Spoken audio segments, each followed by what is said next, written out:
So I'm having a hard time trying to describe how I feel about this book because it's like so many other books that I've read.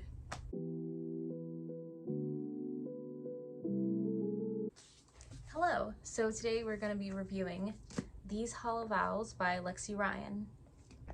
So first, as always, I'm going to talk about the non-spoilery aspects of the book before I dive into the spoiler-y review aspect. So These Hollow Vows follows this girl named Briella, Brie for short, and she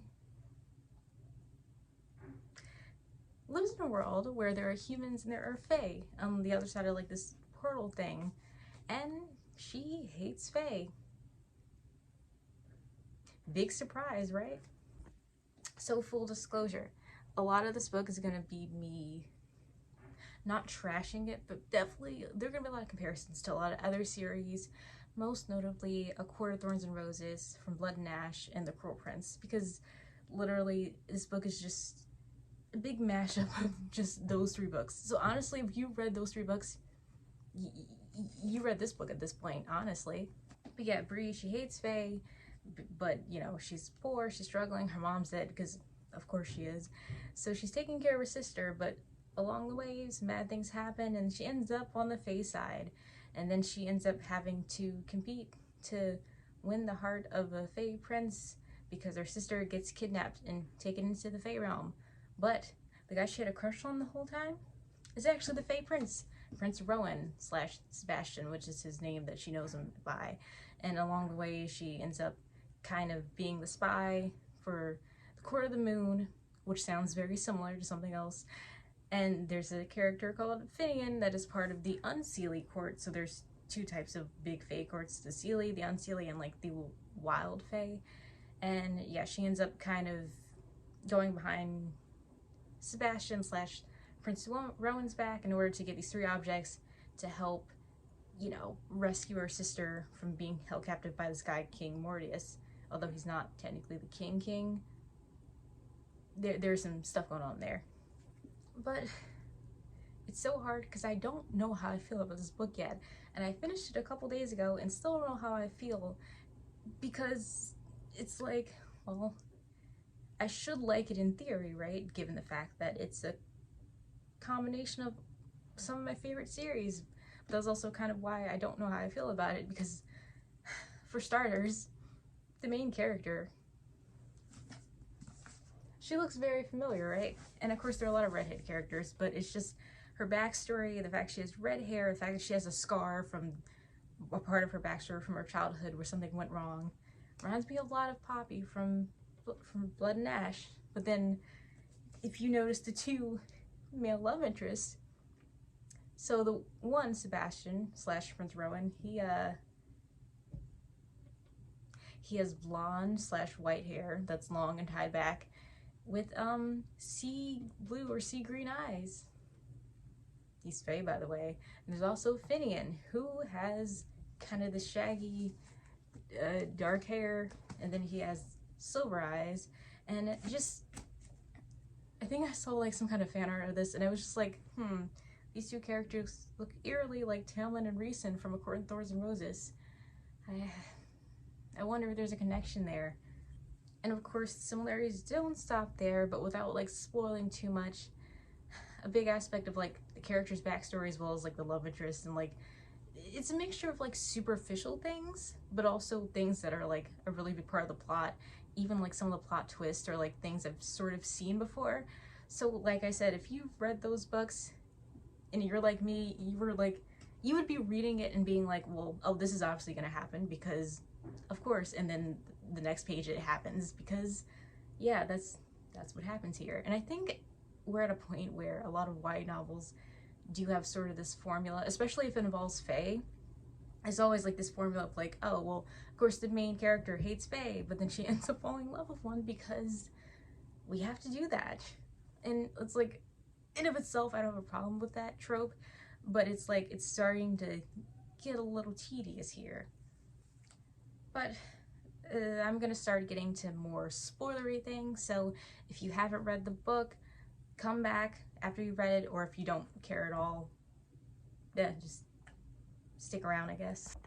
So like I said before, Bree ends up doing this sort of spy work for Finn and his sort of court. You know, he has these friends, which include Preetha, Kane, and two other characters where I'm like blanking on their names. But it's revealed that, of course, Bree has these sort of powers, and it's like at first it's like, oh, of course she has powers when she's in the Fey realm, but it's kind of said that humans do get a little bit of powers when they go there, but not to the extent that Bree has. Like Bree has sort of like this shadow magic, which is really helpful if you're trying to like spy and like steal things. That's helpful. But when she's at this guy Finn's, his sort of hidey hole, because he has like this sort of band of misfits thing going on, like he trains her, and it's under the guise of being trained by Preetha, who shapeshifts into this woman who works at the Sealy Court Castle, so that Sebastian doesn't like, you know, worry about where she's going. And I don't know if I mentioned this, but like she sort of has to compete against these other women to win the heart of Sebastian, despite the fact that they already have feelings for each other.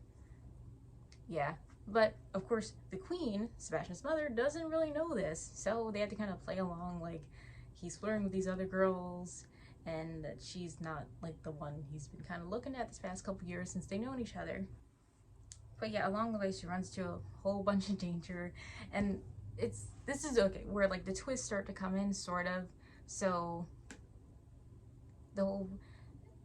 there's a whole secret thing going on that like a lot of people don't know about except the Fae that were alive when it happened. So there's this curse that's put on the unseelie Fae, so that they heal like mortals. And we find this out through Preetha's daughter, who actually, Preetha was married to Finn's brother, so they're kind of in-laws, sort of. Which is funny because Bree at first, when she's starting to sort of get a crush on Finn, she thinks that she's his I don't know, boyfriend, girlfriend, mate, whatever, but she thinks they're with each other, and then Preetha's like, no, that's not a thing. But this whole kind of curse was put on by Queen Arya, who is Sebastian / Prince Rowan's mother, and it's a whole backstory with like, yeah, heartbreak and betrayal and stuff, and she gets mad at the Unseelie and it's like, hey, I'm gonna curse you guys. So yeah, they have a curse on them that they really want not on them. But the thing about the curse is that no one's allowed to talk about it. As soon as like one of the Fae try to talk about it and Bree's trying to get information out of them, they're just like, oh, can't say anything. And it's the goblins who are the ones who are able to actually speak on it, despite the fact they rarely talk about it, because they're like kind of like they're like the storytellers and the bridge between like the both worlds, but they also like keep secrets, so that's kind of their thing. And another twist, well, the twist that I mentioned before was that, you know, her friend growing up, Sebastian, is actually the prince, was Fae Prince, but in the human realm, he glared himself to appear human, especially in front of Bree, and apparently he was gonna tell her because he had a crush on her too, but since she hates Fae, he was like, well, there's no point in saying that. But, you know, she ended up on the other side of the portal, and, you know, there they are. So that wasn't a surprise to me, because I figured that would happen. I don't know, I got the vibe that I'm like, oh, is he Fae, but he's like glamored to look human? And yeah, that's what happened. So that's like definitely the first twist that I was able to predict. The second one, as far as like the Unseelie, you know, healing weird, didn't really see that coming, so I guess that's good. There is like this theme that they keep hammering into you, and it's the idea that like, you know, for the Fae, magic is life. So if they expend too much of their magic, they can die. So I guess the analogy that I believe Finn makes is that magic for Fae is like blood for humans. And then another twist that happens is revealed that Sebastian's mother, the queen, she has these sort of labor camps for like these Fae that she deems undesirable. And it's said that like, you know, Sebastian doesn't really have a hand in that, he doesn't have control over that, but that's like a big reveal. And of course, you know, the character has to have second thoughts about all of her love interests, because that's what needs to happen. So that happens, and that has her be like, oh, I don't know if I like this guy because his mom's into some weird stuff, which like Then you learn about the curse, you kind of already know that, but there it is. And also it's so weird because there are like parts where like it seems like the character forgets that she's there to save her sister, because even I forgot sometimes. I'm like, oh yeah, she has a sister she's supposed to be saving, because like she's getting these objects, right? The first is a mirror, then it's a book, and then it's like the crown. But the thing is, like, at some point I forgot why she was getting the objects, and then she mentions like, oh yeah, I have to get it for my sister Jaslyn. I'm like, oh yeah, that's why you're here. Keep forgetting, because it's almost like the character forgets until it's like something random that's like, I'm doing this for my sister. It's like, oh yeah, I thought you were just here, honestly. Yeah, speaking of the magic mirror that she has to get, it shows her things she asked for. So she has to see her sister, and she sees her sister safe in bed, and she's like, okay, cool. And then to make sure it works, she looks at, show me Sebastian. And Sebastian's like sitting in his room reading a book, and then she goes in the room and he's reading a book, and she's like, oh, so the mirror works. And the book's a little bit harder to get, but she manages to get that. And then the next twist, it's a twist I didn't really see coming. And of course it's revealed that literally everyone knows this. Well, not everyone, but like King Mortius knows this, Finn knows this, Sebastian knows this, and the king's kind of just like, well, yeah, they're kind of using you to get to the crown. And I'm like, didn't see that coming. That was like a twist that I was actually surprised about. But everything else in the book, I called it early on. But, you know, as with a lot of fae stories, you're not supposed to drink their wine, you're not supposed to make bargains. But of course, by the end, the king's trying to make a bargain with Bree, saying that, like, okay, you can die, but I can bring you back with this potion of life, right? And then we'll be all fine and dandy. But then, like, literally every character's like, hey, don't trust the king, don't do it. So she ends up outsmarting him. Since she has the crown, she's the only person allowed to sit in the palace throne. So she sits down, and then the king's like, what did you do? And then she ends up like killing him, whatever. And then she goes back to the Sealy court, and she realizes she's in love with Sebastian, because apparently Finn is like the person who has these catacombs, and he's like sacrificing these people, which we don't know a lot about that yet, probably the next book, but it's implied that he's sacrificing people. So what was mentioned a bunch of times before that like Bree wasn't supposed to do was have this bonding ceremony with the Fae, but she ends up doing just that with Sebastian, and it's revealed like literally right after, and she's turned into a Fae herself, that Sebastian is part Unseelie. Yes, Sebastian's father is King Oberon himself, which would mean that Sebastian and Finn are brothers, half brothers, which is interesting. But that also complicates like a lot of things. And honestly, I saw that coming. Like, that's a twist I saw coming, mostly because it's like, we know that a part of the queen's backstory is that she was in love with King Oberon, because apparently everyone was in love with this guy, including, you know, Bree's mother. Okay, but Bree isn't King Oberon's child, so I guess that makes it slightly better. But yeah, I kind of did see that coming, because like, given how old Sebastian is, and when everything happened, and when the queen was still in love with the king, it just adds up. Like, he's 21 and everything happened 20 years ago. It kind of makes sense that he would be his father. Like, I saw that coming from the get-go, but like, I wasn't sure that it would be revealed in this book, but it was at the very end. And then of course Bree's upset about that, and she like talks about like, I'm gonna get my revenge, and it's like, okay, next. Oh yeah, and another aspect of this that is really similar, well, I feel like tattoos are starting to become a common thing in fantasy, which I really like tattoos, so that works out. But like, you know, the character Finn, he has like these tattoos on his chest, like these runic like tattoos, right? Well, that's like a marker of the Unseelie court, I guess. But at the end, it's revealed that Sebastian actually had a glamour on himself, and he had those tattoos on his chest too, because he's half Unseelie, which, you know, Bree finds out at the very end. And it's like, I mean, yeah, it's a thing that exists. Which also, something I forgot to mention is Preetha's daughter, Lark, is she can see the future, but it's almost like this Doctor Strange thing where she sees multiple outcomes, and there's one outcome where, like, you know, Bree dies forever, and there's another outcome where she becomes a queen, another outcome where she dies, but she has to die in order to live, which is what happens when she does the bonding anyway. But it's funny because through that character, it's almost like, it's not even foreshadowing, it's like she's telling you what's gonna happen, even though like she's the main character, so you know she's not just gonna die, but like I figure like, oh, she's gonna be turned to Fae because that's how that works. And the thing that's so weird is that like, this is part of the reason why I'm conflicted about this book, is because like the twists, most of them I was able to predict, but I was like, for the most part, I wasn't even mad when the twist were revealed. It's just like minor stuff that really made me mad, if that makes sense. It's just, I guess because I read some of these books that like I'm gonna apply certain things to this book, but literally Finn and all his friends remind me of the Inner Circle, and like Sebastian, the fact that he has like these maids but he doesn't really have friends except the one, his name is Rian, reminds me of Tanlin, and the other guy would be Lucian. And it's just like, I don't know, man, it's just, even the dynamics of the characters, or like ACOTAR, and it's like, I don't, like, at some point when I first started reading I was like, oh, some of this has to be a coincidence, but it started to be like, okay, this is a little too on the nose. Like, I think one thing about From Blood and Ash is that it's like, it matches the overall vibe of ACOTAR, but it's not the same plot, it's not really the same dynamics, it's a different story. This was like